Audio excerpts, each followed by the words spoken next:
Every few days, another headline pops up. It's one of your favorite influencers on TikTok, Instagram, whatever, claiming they got rich young. And while a few of those stories might be true, there's actually a bigger trend going on. Oftentimes I hear rich at 25 or millionaire before 30, or even my favorite, buy my course and I'll show you how. And if we're being honest, I feel that tension too whenever I accidentally compare myself as well. So instead of reacting to one viral story at a time, I've decided to zoom out and look at the pattern. I've analyzed 50 rich at 25 stories across interviews, podcasts, articles, and social media. This video is not to tear anyone down. It's to understand what's real, exaggerated, or to break down what people are really leaving out. But once you step back and look at the full picture, there's truth behind a lot of these highlight reels. I also think that there's something bigger happening with millennials and Gen Z. There's this constant comparison loop where who makes the most money the fastest, who has access to the most powerful people, and who looks the furthest ahead. And that toxic competition creates a lot of pressure for people who aren't behind to feel behind. What I've noticed though is that the wealthiest people rarely brag about the nice to haves. They're usually focused on building real,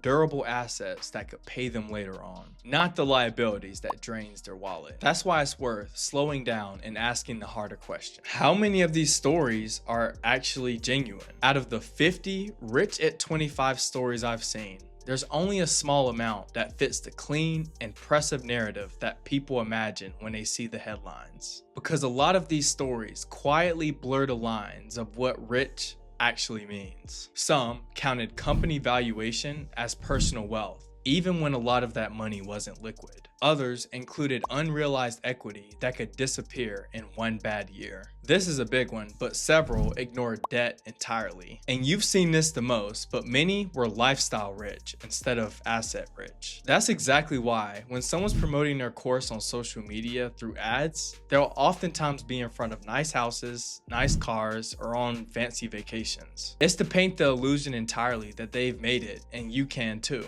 But a large portion of these stories relied on selective framing. And three main examples include screenshots that were shown without context, revenue shared without expense, and net worth was mentioned without liquidity. Let's be clear, it doesn't mean people are lying, it just means the story is incomplete. Sometimes when I'm scrolling on Instagram, I just shake my head when I hear someone casually say, "Oh, I make 500K a month." And I think to myself, is that actually profit, gross revenue, or income that's driven by the courses rather than the actual business itself? Unfortunately, social media does not reward nuance, it rewards outcomes. The common paths to wealth that I actually saw. When you stop focusing on individual personalities and start to look at the patterns, there's a few things that are clear. The most common path to early wealth was entrepreneurship. That showed up through startups, agencies, online businesses, and service companies that scaled by solving real-world problems. And if you're wondering what skills I'm referring to, I encourage you to check out this video above. But these skills also showed up within tech, finance, sales, and freelancing. And that eventually turned into ownership, equity, or leverage over time. The third path was exposure to early investing, whether that's through family, mentors, friends, or anyone close to you, rather than pure self-discovery. What almost never showed up was income made passively from the start. That's why the best thing you can do in your life is bet on yourself, develop your skills, and make your dreams come true. And before we go further, I do want to pause for a second. If this breakdown already feels different than the usual highlight reel you see online, that's intentional. This channel is for people who want clarity instead of comparison, even if I struggle with it a little bit sometimes. And if you stick with Money Talks Media, these are the conversations we'll keep having. Because money only starts to make sense once you start to understand the systems behind the stories. Appreciate your continued support. Let's keep digging. The role of luck versus skill. Skill matters, discipline matters, work ethic matters, but timing,